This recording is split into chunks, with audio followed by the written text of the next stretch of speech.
What's going on, everybody? Gonna just try to get on here and make another video. Look, the key is question everybody, question everything.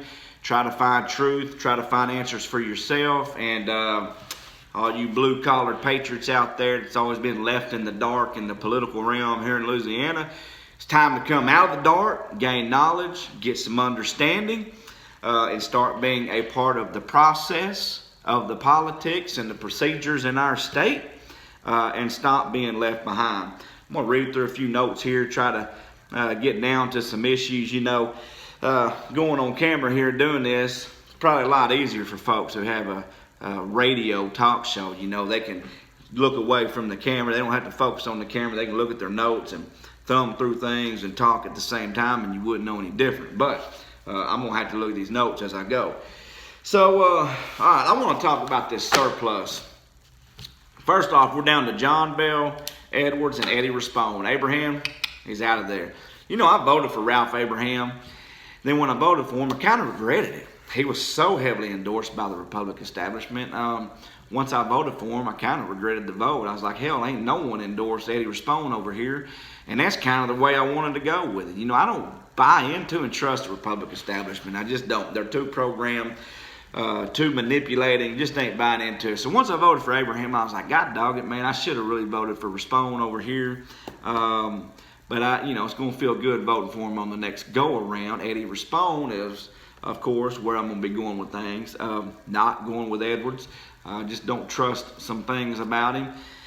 But Abraham's out. I think it's funny, you know, the public establishment's just coming in hardcore, man, endorsing Ralph Abraham and you know, bucking against Eddie Rispone and saying, you know, Ed Rispone wouldn't be a good choice and he just absolutely cannot be governor, and they're fully endorsing Abraham. And then boom, just like that, when Abraham's out, whew, all the endorsements straight to Rispone. I guess that's how it is, though. You know, you come against someone one day and then you with them the next. That's just politics. So, but yeah, I'm gonna enjoy voting for Eddie this next go around because I wished I did the first go around. But anyways, I want to get on something here. Been watching these debates between these candidates and trying to see what they're about. I want to talk about this first, and I've talked about this a few times. The surplus, the $500 million surplus. Folks, listen. If you're a conservative patriot out there, blue-collar folks, spend all your time, all your life working, and you just go on what the Republicans tell you. Have you been told that a surplus is bad? Because I have been. Have you been told that having a surplus only means that you've taxed the citizens, the taxpayers, too much? I've been told that, and it's a little misleading. I'll say this: surplus is good. Surplus means by the time you pay your bills at the end of the year, that you got some money left over. It's kind of like in your household. When you pay your bills at the end of the month, you want something left to put in savings. Well, that's what's going on here. We've got a $500 million surplus. We've had a surplus for the past 3 years. It's never been $500 million, though. It's been, the first year, I'm not sure what it was. I know the second year was $300 million. The third year of the surplus was $500 million. And that's where we are, $500 million surplus. So, surplus is good. Got a question how we got that surplus, John Bell Edwards? Well, a lot of people say we got it through high taxation. And that is the truth. The reality is we did boost taxation $7 billion. Not we, John Bell Edwards, boosted it $7 billion. So it's easy to have a surplus and have some money in the bank and a little bit left over whenever, you know, it's the taxpayers funding that. So we got to look at the issue here. Is our spending budget too much? It's $30 billion right now. Were we taxed too high? Well, it was increased $7 billion. Should we have a surplus? Yes, we should. It's $500 million. Let's try to get a grip. Let's try to get a reality of why John Bell Edwards came in and hit so hard on taxation and increased the spending to $30 billion. First off, let me make this clear. The spending limit, the spending budget, when Jindal left office was $29 billion. Okay, I want to make that clear. It's $30 billion today. Okay, going into the fourth year of Edwards' term. So he pretty much came in with a $30 billion spending budget. He dropped it down I think, to 27. Now he's raised it back up to 30. So let's not be taken away by this. We've been at a $30 billion budget before. And if anybody wants to challenge me on that, that's fine. I researched that a while back, got it through like 4 or 5 different news sources across the nation, and they all matched up the same. So let's move on. Okay. So John Bell came in, raised taxation to just, ungodly amounts. But here's the reality. Bobby Jindal left office with $1.6 billion deficit. Now, we're told by the Republican establishment that's not true. You can't end a session with a deficit. We're federally mandated by the government that you got to have a balanced budget. So there's no way we had a deficit. Well, let me ask you this. Does the nation have a deficit? I mean, did Donald Trump inherit the presidential seat with a deficit? Yeah, several trillion dollars. Is there still a deficit today? Yeah, several trillion dollars. So if you're going to tell me, Republican establishment, that we can't have a deficit because we're mandated to have a zero balance or a balanced budget, well, I mean, if the nation can have a deficit, the state of Louisiana can have a deficit. And every source of information that I searched through on the web and found, and I'm telling you, there was 10 to 15 different sources, all say that we had a deficit. So I'm going to believe that we had a deficit. Let's see. Bobby Jindal, when he was in office, oil prices began to decline. That played an issue, but it wasn't the key issue. But it definitely was an issue. It's never good when oil prices decline. Got to talk about the legislature that voted for his budget bills. Now, I know a lot of people out there saying that John Bell Edwards voted for all of his bills that put us in bankruptcy, and that he was in support of the bad policies by Bobby Jindal. Well, I'm going to look into that further, and I think all of you blue-collar patriots out there really need to do the same, because I find it hard to believe today that John Bell Edwards is going to attack Bobby Jindal's policies so hard and would have supported them while he was in office. John Bell Edwards being a Democrat and Bobby Jindal a Republican, I just don't see them working on this. Bobby Jindal was all about slashing taxation, cutting spending, and so on and so on. I just don't see John Bell Edwards getting in bed with so many policies. I do believe that there were 6 different bills that John Bell got in on, but here's what I want to question. The Republican establishment, where was you at in the Bobby Jindal era? And how many of you voted for all of these horrible policies that bankrupt us? That's something I do not know, but that's something I'm going to research moving forward, okay?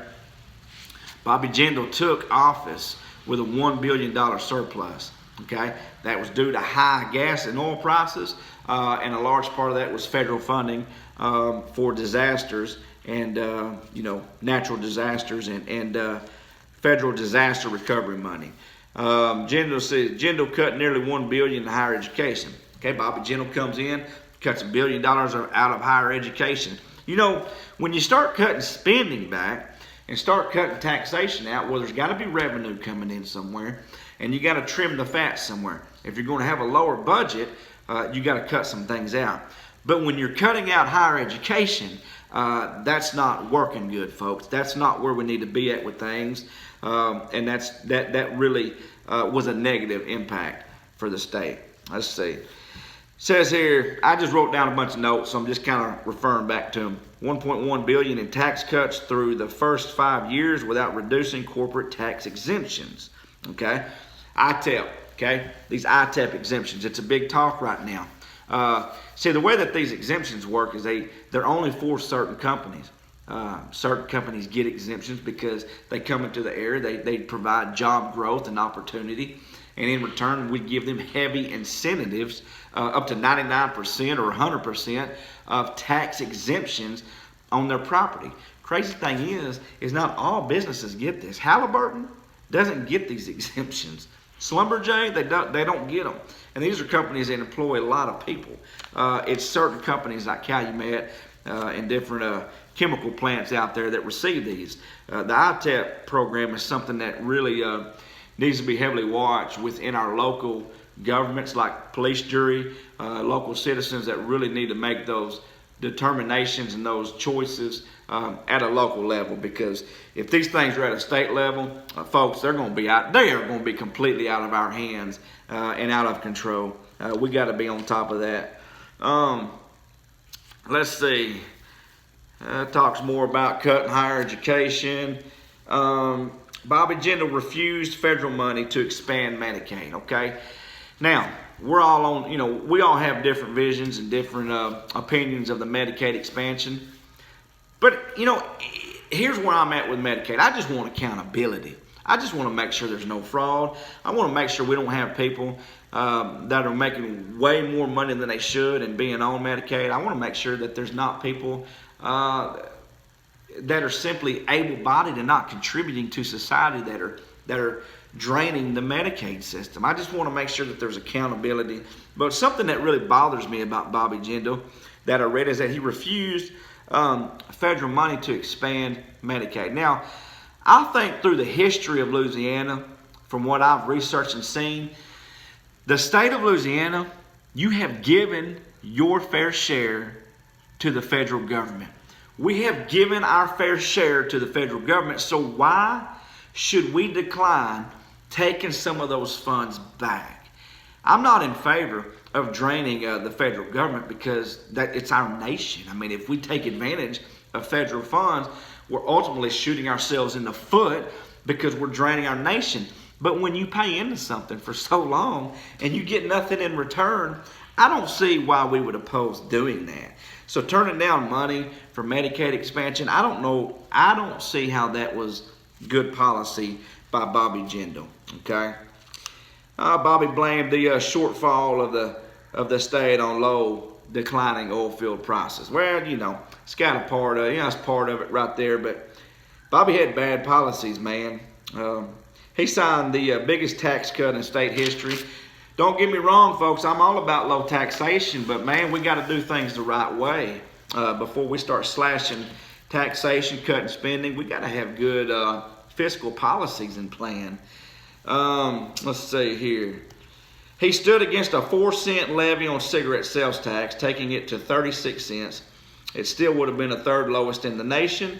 He said it automatically drops because it's a temporary tax. It would be equivalent to tax increase. Okay, said here, let's see, he lost $800 million from the Medicaid trust fund for elderly, $450 million for providing development incentives. Rainy day fund dropped from $730 million to $460 million.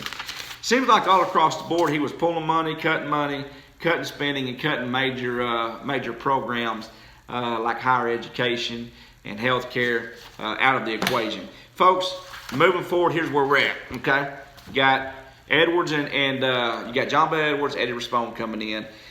Look, if Edwards gets back in there, I'm going to want to see him continue on the way he is to get us another surplus, and I'm going to want to see after that. I'm going to want to see some rollback laws put in place to start bringing taxation back and bringing spending back. And I want to see these things gradually done. I don't want to see it just done overnight, because I think drastic moves is what really hurts us, folks.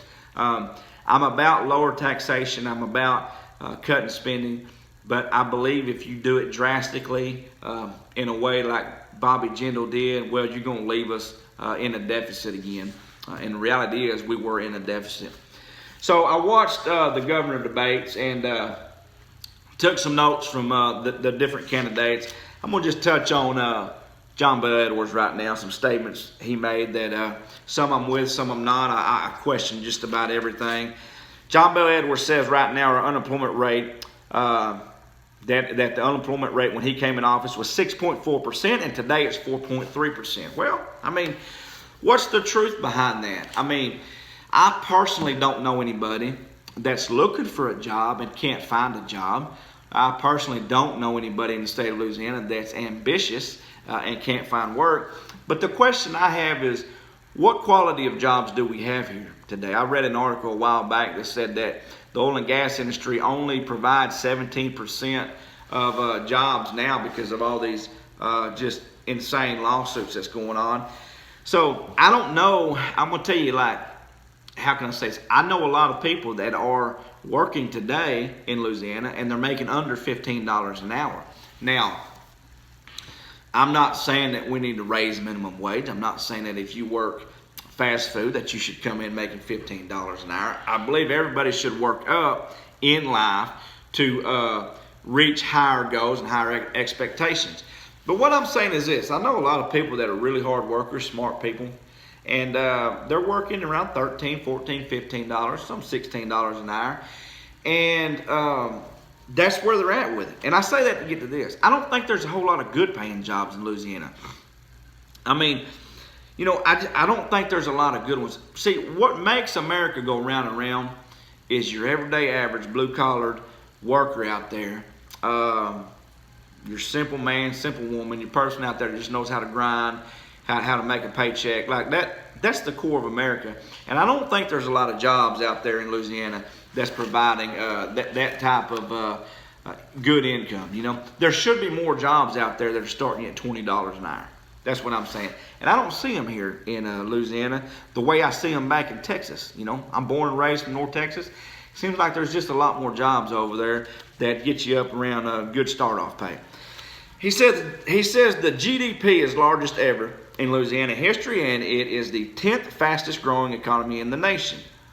Well, I mean, you know, it goes back to, I don't know. I mean, I read the Grow Louisiana Coalition, and they're saying that we got all these lawsuits on oil and gas industry, and it's crippling our economy, and I got to believe that. I do believe that 100%. I read an article a while back said that we had 68,000 people, I think 68,000 residents in the past year, I believe. I think it was the past year. You'll have to look it up. But 68,000 people that left, 68,000 more people that left Louisiana than there are coming in. Said that a lot of our people that graduate from our colleges here in the state leave the state to go find better paying jobs. So, fast growing economy, I don't know. I even seen what Donald Trump put out on a tweet. You know, Trump's always tweeting, and I love that. I love it. I love it that he tweets. I think that's so cool.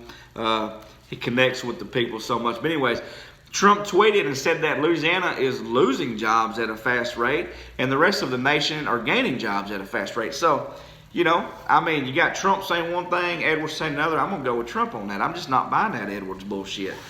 Edwards goes on to say 450,000 people that was uninsured are now insured because of Medicaid expansion, and that,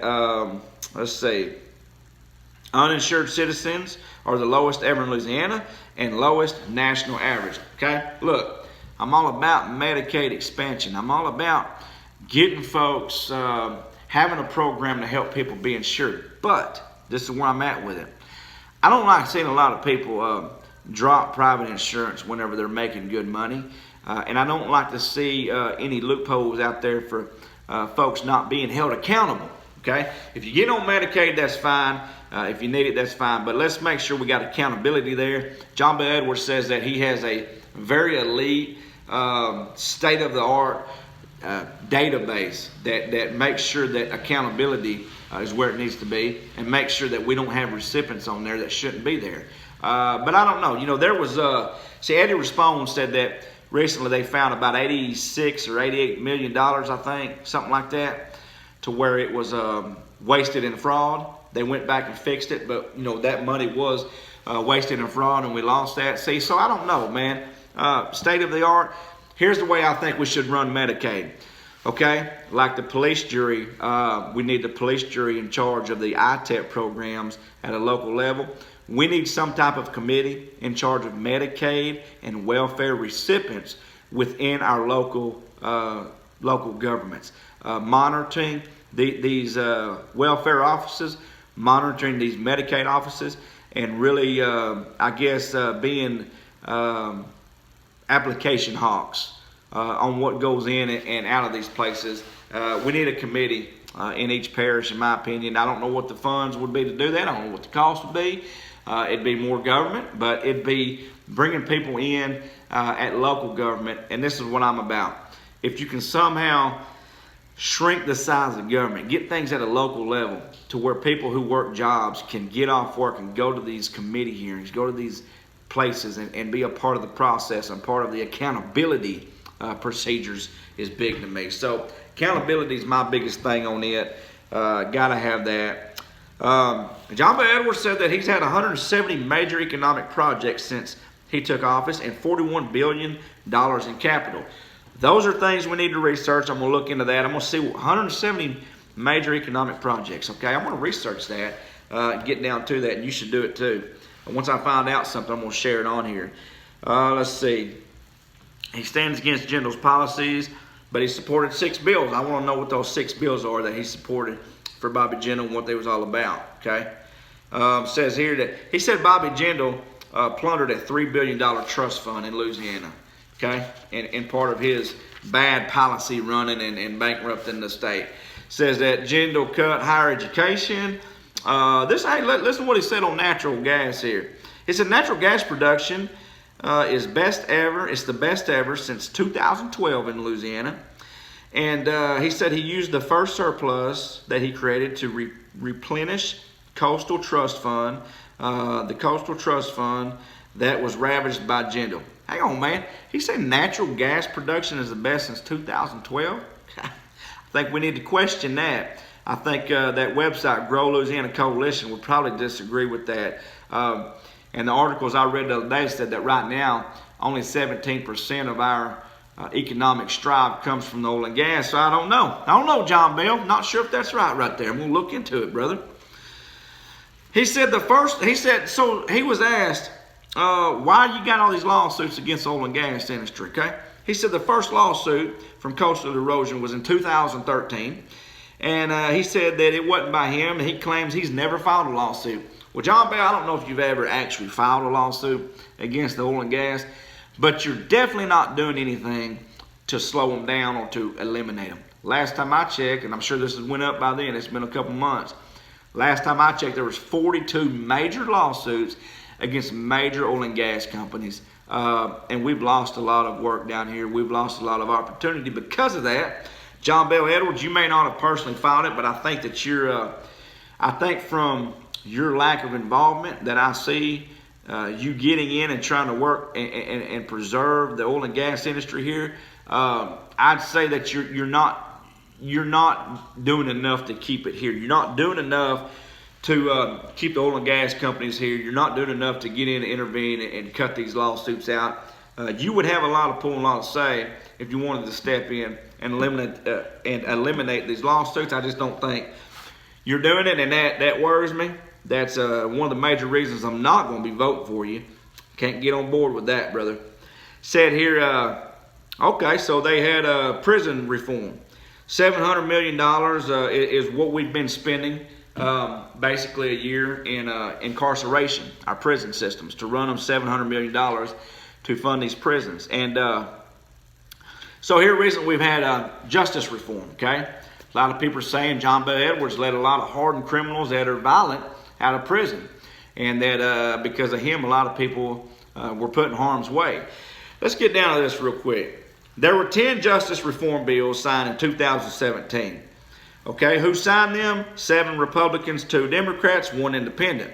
Well, Republican establishment, okay, signing. I mean, the same justice reform that you're coming against was primarily signed by Republicans, okay? All right, now that's from John Bel Edwards' mouth, okay? If that's a lie, somebody set me right, okay? Somebody put me on the right path if that's a lie.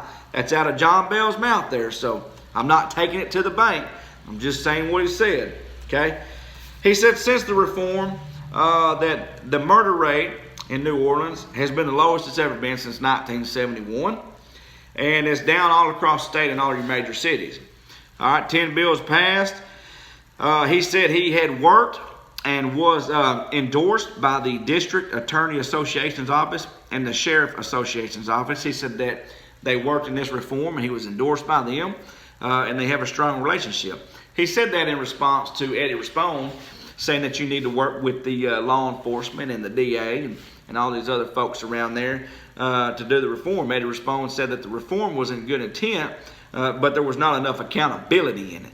That there was not enough oversight. That the administration that was in charge of reviewing these prisoners didn't do a good job. They were just trying to cut the number of prisoners out, so they was releasing people at high numbers to bring the population down and to fulfill the reform. So once again, the reform, I like it. I like it, John Bell.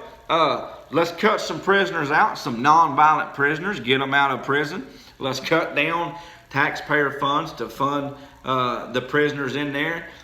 But under your watch, brother, under your supervision, you got to make sure the right people are put in place to make sure that we are not letting hardened criminals out, okay? So, I mean, if that has to fall on anybody's shoulders primarily, that is you, brother. You're the governor, okay? You gotta take blame for that. It's your administration, my man. All right. Says he invested. Let's go on to early childhood development, okay? I'm going to try to wrap this up here. Says that he's invested another $20 million in early childhood development. When they talk about early childhood development, him, Abraham, and Rispone all say it's a major issue, and we got to dedicate taxpayer funds to it and take it serious. Folks, they're talking about newborn babies all the way up to 4 years old before you go to kindergarten. They're saying that we got to dump a ton of taxpayer funds and effort into educating these very, very young children. John B. Edwards said that by the time you're 5 years old, like he said that how did he say this? He said 80% of your brain, how did he say it? He said what you're going to learn and absorb, you learn 80% of it by the time you're 5 years old. Okay, I don't know if I worded that shit right, but anyways, he's saying by the time you're 5 years old, if you don't come from the right education, then you're not going to learn the way you should and at the rate that you should the rest of your life. Folks, I'm going to tell you something. I've reached out to a couple teachers in this area, not going to say their names, but I've reached out to them privately. I said, man, do you think we need to be shown a lot of concern on toddlers all the way up to 4 years old about really jamming education in them, or should we just let them be kids, get dirty, and just do kid shit until they're 5 years old? Once they start going to school at 5, I mean, they're in school the rest of their young life, then they're off to work. They're off to their careers. I said, can we just have, when you're 1, 2, 3, 4 years old, can we just have those years where you're just being a kid instead of jamming education down you? Look, they agreed. I don't know where this concept came up. I don't know who fueled this nonsense. But, at that age, you're really just, in my opinion, you're learning your surroundings. You're learning social skills.